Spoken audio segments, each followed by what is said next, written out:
allegiance.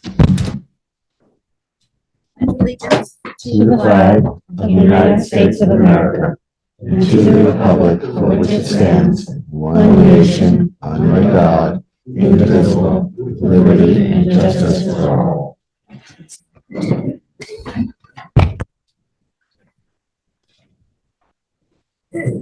So, have the members received the minutes of the last meeting? Yes. Corrections? I have a motion to approve the minutes. So moved. Second.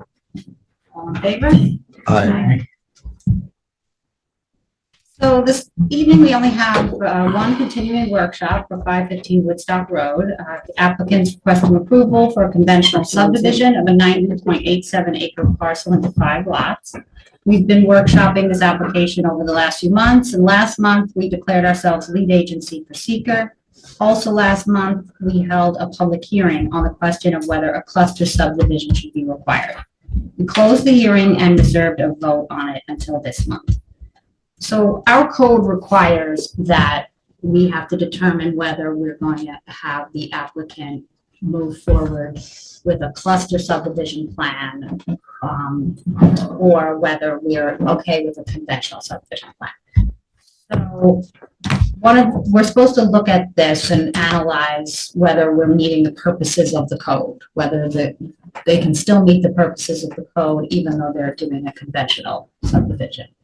And so some of those things that we're supposed to look at are better, whether an open space subdivision would give better protection of the natural and scenic resources, or is compatible with surrounding land uses and the overall character of the area, whether it's provision of adequate buffers for adjoining properties, whether it could contribute to townwide open spaces, and whether preservation of the land is suitable for agriculture, particularly where it's an open space subdivision borders agricultural land, active agricultural land, or land suitable for agriculture. So does any member of the board want to discuss what we heard? We had the public hearing last month. We also received a letter from the applicants responding to some of the things that were said at the public hearing. So before we vote on this, is there any discussion that anyone would like to? So Joe has prepared a draft resolution approving the applicants proceeding with the conventional subdivision plan rather than requiring the cluster subdivision. So I would need a motion to adopt that resolution. So moved. Second. All in favor? Aye.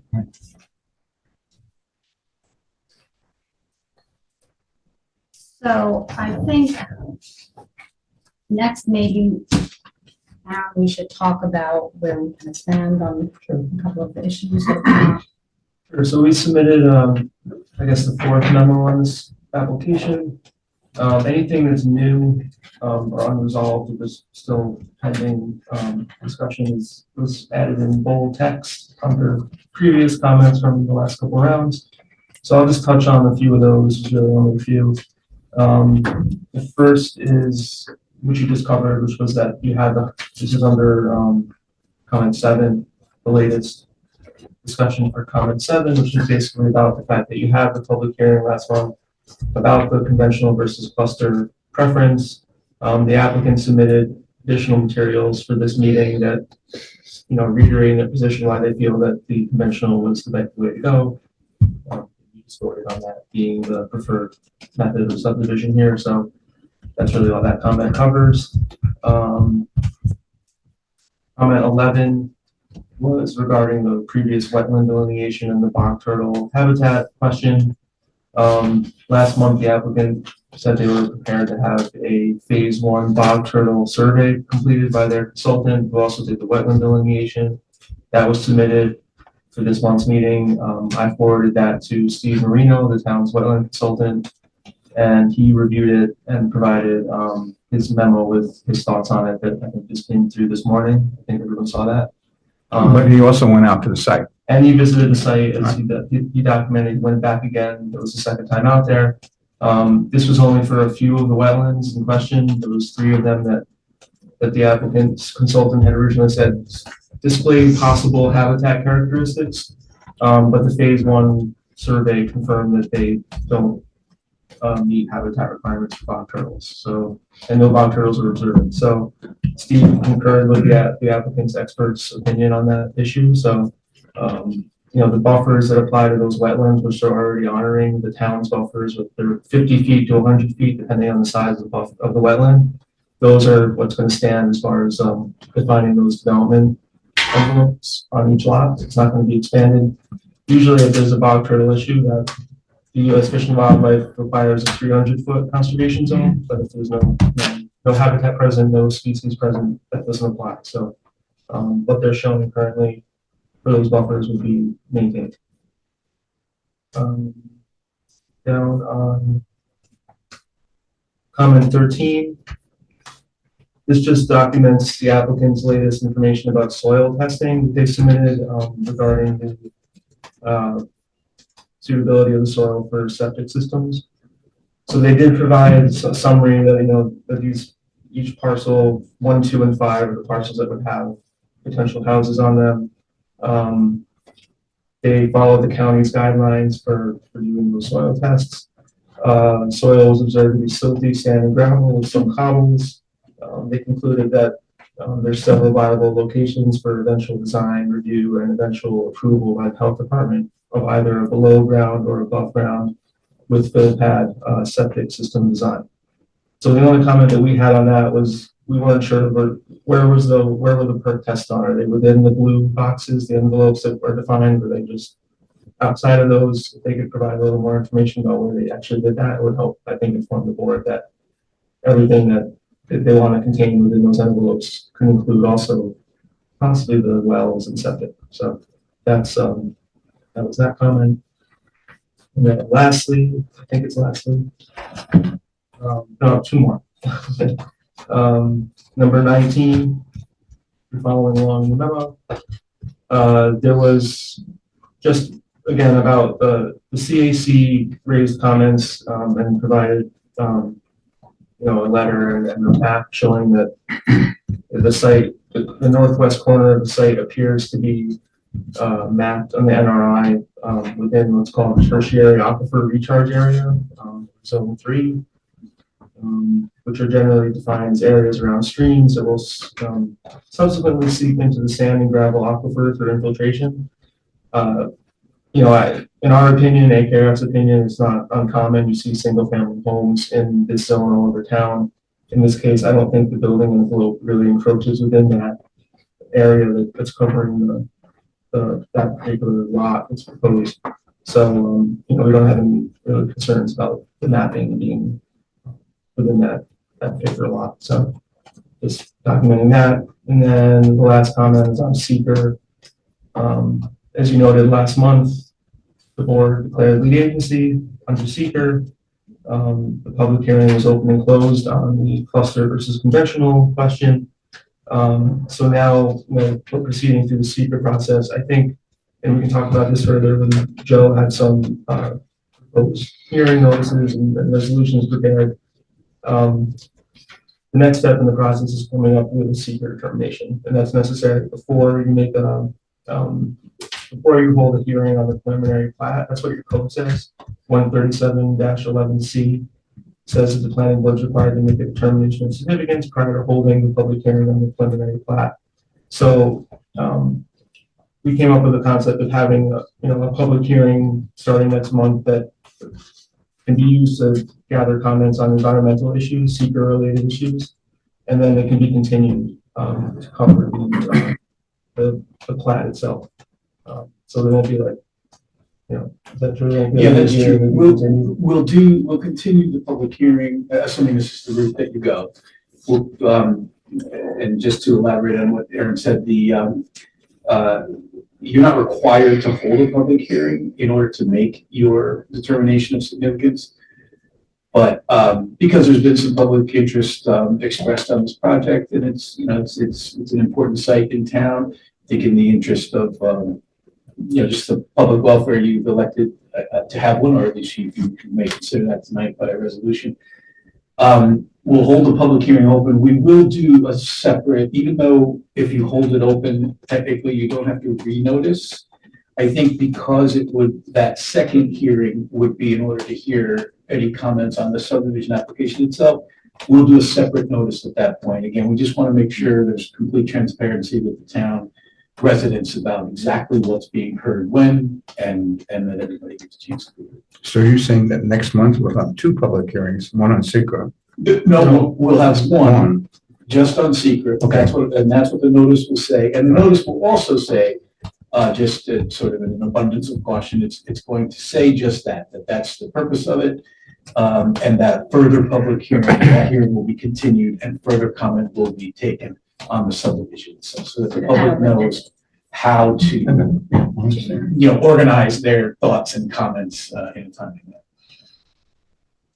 So having said all that, just if you were to act on that tonight and set a public hearing, just for the benefit of the public that may be watching this video as well, the issue on that first night of the public hearing will be, does anyone have any comments on the environmental impacts of the project as proposed, now that you've elected to go with the conventional subdivision, so that you can consider that as part of your secret determination. And that night, Aaron and I, but it'll be led by Aaron, will walk you through that EAF and all of the potential issues that may be generally noted, and everybody will have a chance to hear. Yeah, so the applicant prepared part one of the full EAF. This application is not a type 1 action, it's unlisted, but they opted to prepare the full EAF. So part 2 of that is supposed to be completed by the lead agency, so we can walk through part 2, all the questions of that, and actually, deliberate on each, fill it out. There's questions and there's categories of low or small impact or moderate to large impact. Typically, when there's a moderate to large impact, or requiring the applicant to do a little more study or provide more information. If it's no or small, you pretty much, what you have on the record right now is what you're comfortable with. So we'll go through the part 2, and we could also have a draft determination of significance, should you be ready to act on it that night. So I guess the idea was that tonight you could offer a motion to direct us to have that ready, and also have this public hearing set for next month. Be ready for that. Okay. So Joe has prepared, and we've all gotten a resolution setting the public hearing that we're discussing for our review. And everyone has seen it? Yes. And what's really like to make a motion to drop that resolution? So moved. Second. All in favor? Aye. Okay, so that's setting the public hearing. And Joe also drafted a legal notice, that was the type of legal notice that would go out. Do we need to make a motion for that? You don't, that's a function of the clerk and a fairly typical administrative action. Again, I think for the benefit of the public, I just want to note that notice, which is in the typical form that your secretary would put it out in, does include precisely the information that I just detailed. So the public will be very aware of what it is they're commenting on, and when they're going to be able to comment on it, and what's going to happen next. Okay, so we'll direct the secretary. Yes. And the resolution, by the way, I think, has a provision in it that says that the clerk is directed to provide me with notices necessary. I think it does. So you're all set. And what does the board think about the idea that they just mentioned of having consultants draft a secret determination for us, and then review it after the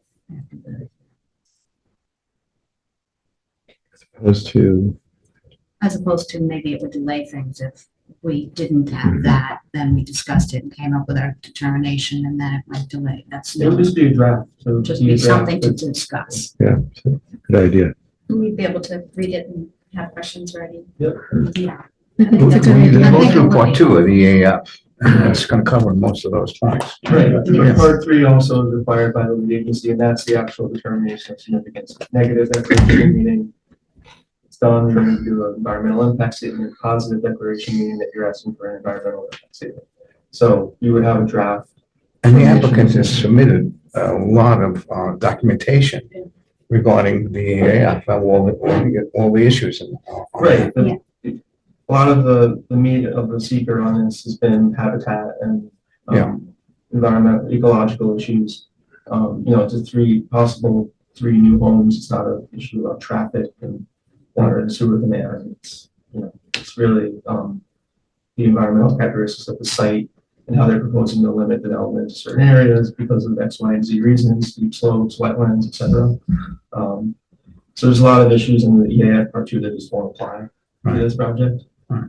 We can kind of breeze over those, but there's some that do. So.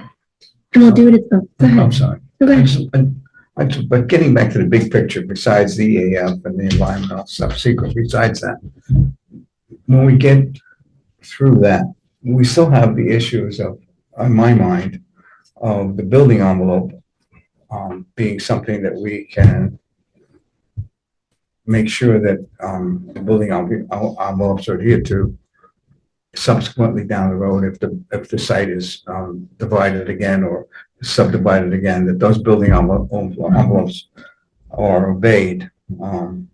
And we discussed things like deed restrictions of some type.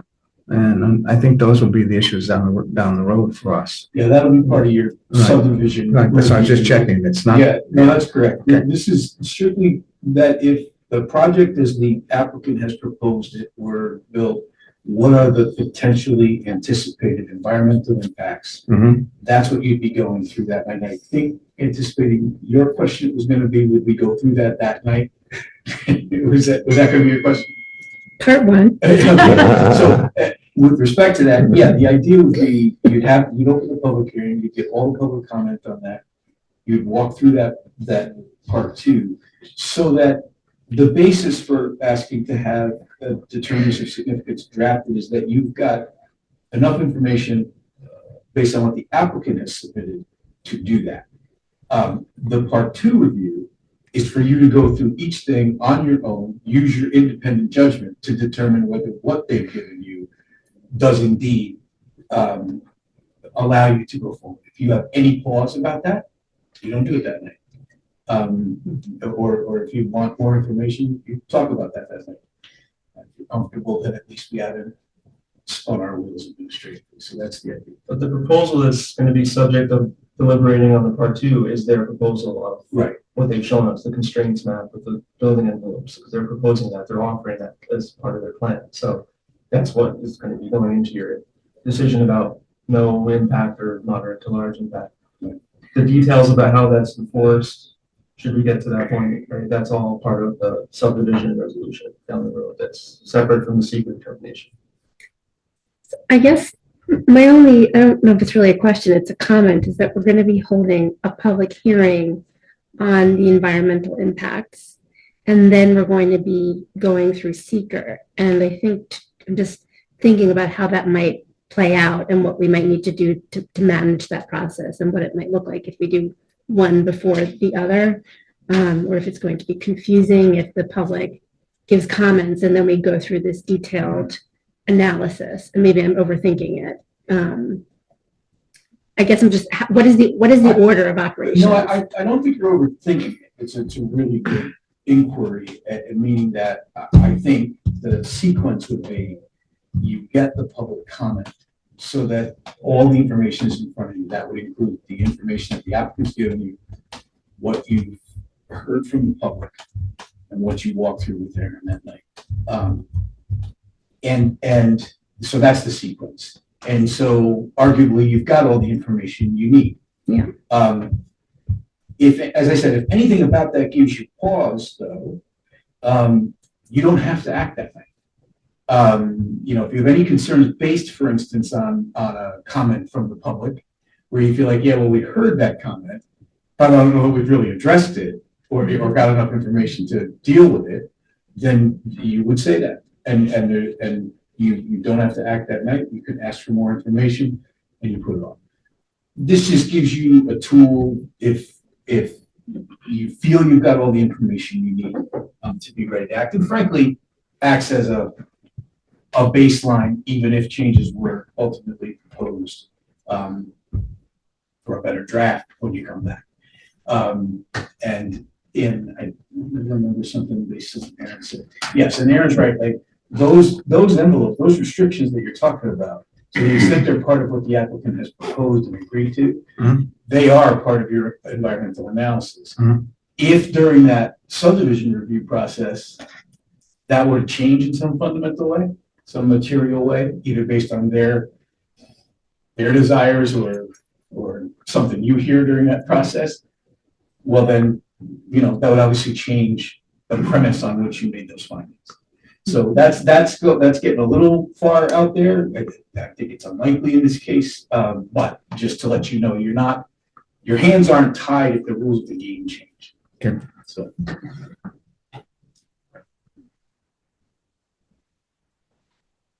I think that's it. Is there anything else? Unless you'd like to make a statement? No, we don't have anything further. We appreciate you setting the public hearing and we'll be set. Okay, great. Thank you. Thank you. Was there any other matters on the agenda? I can share, I think we're not gonna have a liaison. I just learned that today. We're not gonna have a liaison for some period of time. Just on Leslie the board. off the board. So I think if we need the board for some reason, I could just have The to, town board hasn't appointed us. not yet, and it looks like it's not gonna happen. Probably they want to wrap up the budget for 2025 first, in the new year. I mean, I don't know what. I if we really need just a have one liaison, question. I but- forgot to ask it. I'm sorry. Yeah. At the beginning of the public hearing next month, would you like us to be prepared to give a brief presentation describing the I application? Is definitely that- think, yeah, Yeah. Yeah. there will be people here, I'm guessing, that have not Right. been here at all. That's what I just, So I it think just just popped short, into my mind that probably that would be good. Yeah, But with I the wanted to make map. sure it was okay. showing them the building envelopes, that kind of thing. I think Yes. is important. Okay. Because Some of the sometimes feedback people I've been getting, just to say, from a few people have said to me, I can't find anything with these building envelopes. There are people talking about it, but they say, Oh. they seem to have difficulty finding